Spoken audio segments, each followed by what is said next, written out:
مدینہ منورہ سے تقریباً 80 میل کے فاصلہ پر ایک کنواں کا نام بدر ہے اور اسی کے نام سے ایک گاؤں کی آبادی بھی ہے۔ یہ عظیم الشان جہاد اسی سرزمین پر واقع ہوا جس کا واقعہ بالاختصار یہ ہے، قریش کا مایہ ناز اور ان کی تمام تر قوت و شوکت کا سبب چونکہ ملک شام کی تجارت تھی، اس لیے سیاسی اصول کے مطابق ضرورت تھی کہ ان کی شوکت توڑنے کے لیے اس سلسلہ کو بند کیا جائے۔ ایک مرتبہ قریش کا ایک بہت بڑا تجارتی قافلہ ملک شام سے آ رہا تھا۔ نبی کریم صلی اللہ علیہ وسلم کو اس کی اطلاع ہوئی تو 12 رمضان المبارک 2 ہجری کو 314 صحابہ مہاجرین و انصار کو ساتھ لے کر مقابلے کے لیے خود بنفس و نفیس تشریف لے گئے۔ روحہ میں پہنچ کر ڈیرہ ڈال دیا۔ روحہ مدینہ کی جنوبی جانب میں 40 میل کے فاصلے پر ایک مقام ہے۔ ادھر قریشی قافلے کے سردار کو اس کی اطلاع ہو گئی، اس لیے وہ راستہ چھوڑ کر دریا کے کنارے کنارے قافلے کو لے چلا اور ساتھ ہی ایک سوار کو مکہ کی طرف دوڑایا کہ قریش اپنی پوری طاقت کے ساتھ جلد موقع پر پہنچیں اور اپنے تجارتی قافلے کی حفاظت کریں۔ قریش پہلے ہی مسلمانوں کو استحصال کے منصوبے گانٹ رہے تھے۔ اس خبر کا مکے میں پہنچنا تھا کہ فوراً 950 نوجوانوں کا ایک بڑا لشکر، جن میں 100 گھوڑے کے سوار اور 700 اونٹ تھے، آپ صلی اللہ علیہ وسلم کے مقابلے کے لیے روانہ ہو گیا۔ اس لشکر میں قریش کے بڑے بڑے سردار اور متمور لوگ سب کے سب شریک تھے۔ رسول اللہ صلی اللہ علیہ وسلم کو جب اس کی اطلاع پہنچی تو آپ صلی اللہ علیہ وسلم نے صحابہ سے مشورہ کیا اور صدیق اکبر رضی اللہ تعالی عنہ اور دوسرے صحابہ رضی اللہ عنہم نے اپنی جان و مال کو پیش کر دیا۔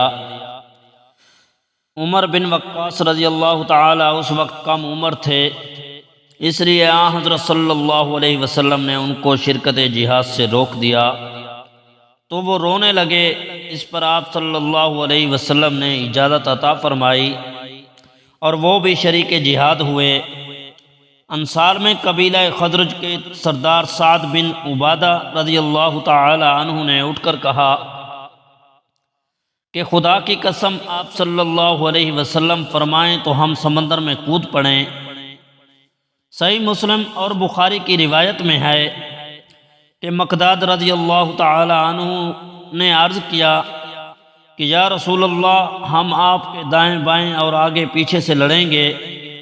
یہ سن کر آپ صلی اللہ علیہ وسلم بہت مسرور ہوئے، آگے بڑھنے کا حکم فرمایا۔ بدر کے قریب پہنچے تو معلوم ہوا کہ ابو سفیان تو اپنے قافلہ تجارت کو لے کر نکل گیا اور قریش کا بڑا لشکر اسی میدان کے دوسرے کنارے پڑا ہے، اور قافلہ نکل جانے کے بعد بھی ابو جہل نے لوگوں کو یہی مشورہ دیا کہ جنگ کو ملتوی نہ کیا جائے۔ مسلمانوں کا لشکر یہ سن کر آگے بڑھا، لیکن قریش پہلے پہنچ کر ایسی جگہ پر قابض ہو چکے تھے محاذ کے لیے بہتر تھی، جو جنگی محاذ کے لیے بہتر تھی۔ پانی کے مواقع بھی سب اسی طرف تھے۔ مسلمان پہنچے تو ایسی ریتیلی زمین ان کے حصہ میں آئی، اس میں چلنا دشوار ہونے کے علاوہ پانی کا نام نہیں، لیکن خداوند عالم فتح و نصرت کا وعدہ فرما چکے تھے۔ ایسے ہی اسباب مہیا فرما دیے کہ اسی وقت بارش ہوئی جس سے زمین کا ریت جم گیا۔ تمام لشکر نے سیراب ہو کر پانی پیا اور پلایا، اپنے برتن سب بھر لیے اور زمین میں باقی ماندہ زمین کو حوض بنا کر روک دیا گیا۔ ادھر اسی بارش نے کفار کی زمین پر اس قدر کیچڑ پیدا کر دیا کہ چلنا مشکل ہو گیا۔ جب دونوں لشکر آمنے سامنے آ گئے تو نبی کریم صلی اللہ علیہ وسلم صفوف و قتال کو درست کرنے کے لیے خود کھڑے ہوئے۔ چنانچہ یہ لشکر ایک مستحکم دیوار کی صورت بن کر کھڑا ہو گیا۔ اس وقت جب کہ 300 بے سر و سامان آدمیوں کا مقابلہ 1000 باشوکت کافروں سے ہے، ظاہر ہے کہ اگر ایک شخص بھی اس وقت ان کی امداد کو پہنچ جائے تو وہ کس قدر غنیمت معلوم ہوگا۔ لیکن اسلام میں پابندی عہد ان سب باتوں سے مقدم ہے۔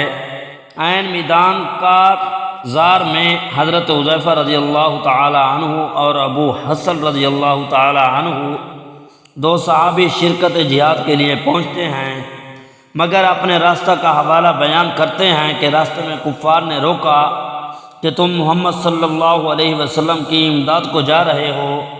ہم نے انکار کیا اور عدم شرکت کا وعدہ کر لیا، اور جب آپ صلی اللہ علیہ وسلم کو اس وعدہ کا علم ہوا تو دونوں کو شرکت جہاد سے روک دیا اور فرمایا کہ ہم ہر حال میں وعدہ وفا کریں گے، ہمیں اللہ کی امداد کافی ہے اور بس۔ الغرض صفیں درست ہو گئیں تو پہلے قریش کے 3 بہادر نکلے۔ مسلمانوں میں سے حضرت علی رضی اللہ تعالی عنہ اور حمزہ رضی اللہ تعالی عنہ بن عبد المطلب اور عبیدہ بن الحارث رضی اللہ تعالی عنہ نے ان کا مقابلہ کیا۔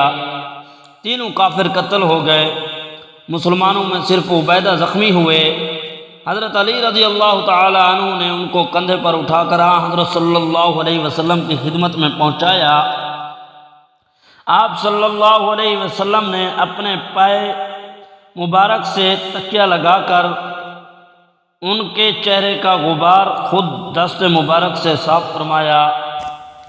دامن سے وہ پوچھتا ہے آنسو، رونے کا کچھ آج ہی مزہ ہے۔